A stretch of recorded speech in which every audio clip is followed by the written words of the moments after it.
It's been almost 3 years since I reviewed Crypt of the Necrodancer on my channel.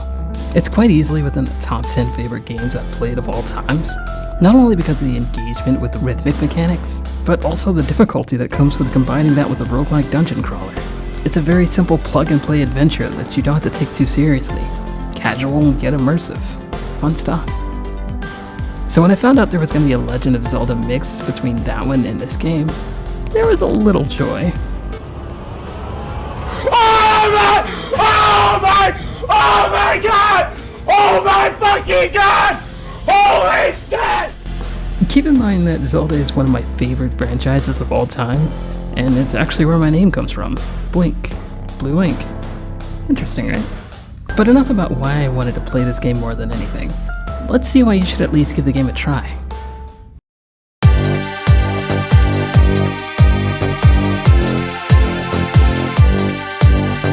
Cadence of Hyrule has a very fun mechanic of movement.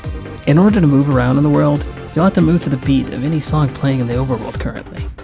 As you move, creatures will attempt to stay on pattern of the movement, or attempt to come towards you to attack. Once you've defeated all the enemies on screen, you gain some diamonds, and then you can freely move around in the area. This then marks the area as safe, and whenever you come back to it, you won't have to fight those enemies again. Now, there are certain challenges regarding that, such as defeating every enemy without getting hit, or defeating them all within a time limit, so there is a prize that comes from that. But if you don't do that, then once you come back to the area, they will still be there. The prizes you get can range from rupees or a new item. These rupees can be used to buy items from shops, and items can range from boots that can help you move around the terrain better, or boost your attack, or a weapon that can deal more damage or attack more squares at once. These items can help you traverse the world, but once you die, you'll lose some of those items and all of your rupees. Calling back to the diamonds you get from defeating all the enemies in the area, you can actually use those to buy some permanent upgrades or some items to help you out on your next run. These items can be a weapon upgrade, or heart containers, or even temporary ones like a shovel or a torch, which all of these things are a minor help while traversing the world, but they do come in handy. Reminiscent of the old Zelda title in Breath of the Wild, you actually have no set pattern on where to go. You basically start on one square of the map and attempt to slowly collect all the key items you need in order to face the big bad at the end. Just like any typical Zelda game, there are a few MacGuffins that you're going to need. In this game, there are actually musical weapons that you need to stop Ganon from doing bad things. Again! Personally, I don't find the story all that compelling, but you'll have too much fun exploring this version of Hyrule to a groovy beat to care. The dungeons themselves are places you'll come across and act as boss areas. There you'll find tougher enemies to face, a few puzzles to solve, and of course boss battles at the end. While exploring the dungeon was very fun in its difficulty, causing me to die more than a few times, I found the bosses a little lackluster and easy. While I'm sure if it was someone trying to get used to the mechanics of moving to the beat and fighting in a chaotic space, they'd have more trouble, but moving to the beat is pretty second nature to me, so perhaps that's why I have no trouble beating them. Even the final boss at the end had some pretty simple patterns to avoid. That, coupled with how many hearts I had, by the end pretty much make it a cakewalk to tank hits so I could land a blow of my own. One thing, however, I do love about the boss battles is the music. I feel like I'm being a little unfair here, seeing as how I love the music for every part of the game, and boy, let me tell you, this is some of the best music I've ever heard. But I found the themes for each boss to be very fitting, especially seeing as how they're all based off of a musical instrument. And minor spoiler, near the end of the game, you literally face off against an orchestra. I found all the music in the game to be just as beautiful as looking up any Zelda remix of any song. Not to say it doesn't have a professional feel to it, but rather the music complements everything I love about Zelda songs and give me a new way to listen to it, be it more energetic and catchier. Even the towns have their own remix theme. They're so beautiful compared to the bumping music you'd hear in one square over. I could just imagine listening to those themes at a dinner party or something. Arguably the most breathtaking music comes right from the start of the game in the title screen. It's a beautifully rendered remix of the title screen for Ocarina of Time, one that I could honestly listen to forever. The harp and the drums mesh so well, preparing me for the masterpiece that is this game. That being said, it does bring a very cute art style to the already distinct style of Zelda. It reminds me of the simplistic designs of Link's Awakening / the Oracle games, with the flair of the Toonie Link from the Minish Cap, or Four Swords Adventure. You'll find yourself surrounded by chibi creatures of things like the bokoblins that don't look menacing in the slightest. Even the bosses, to an extent, have a chibified look to them, and that's not to say it's bad design in the slightest. Just that everything in this world seems to be so cute, dancing along to the beat. Also, is Octavio supposed to be fatty or something?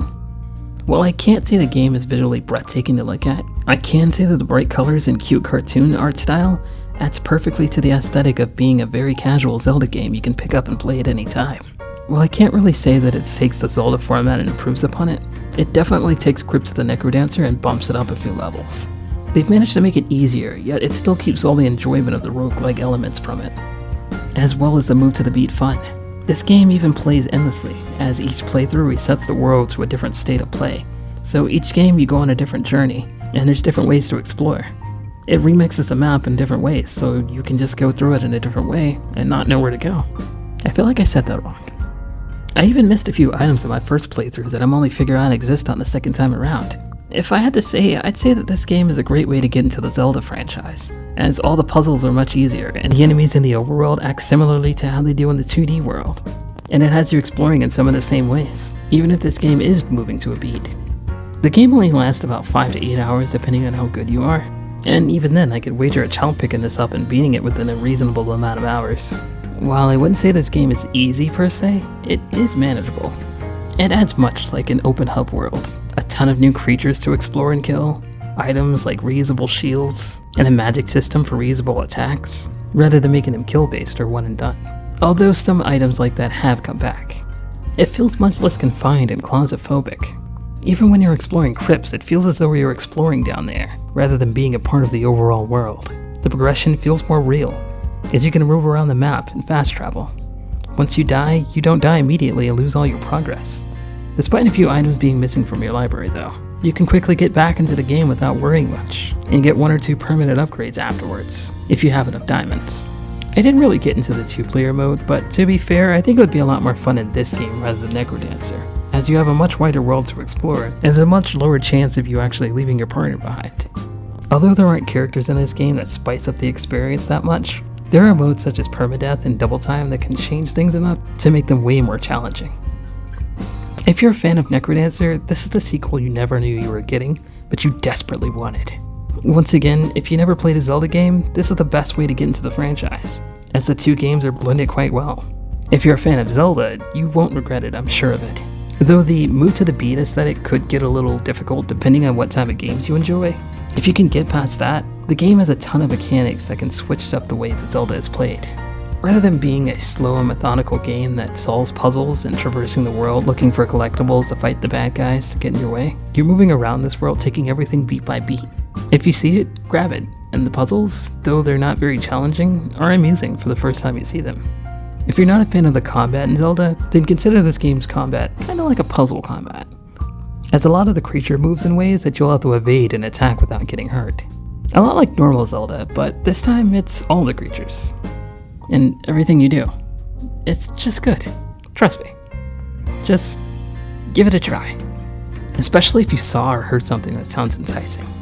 But thanks for watching to the end. I'm Blinkehyo, and I hope I influenced your opinion. If you like this video, give me a high five in real life. And if you want more content like this, call my mom at 904-555. Blink, what the hey are you doing? Huh?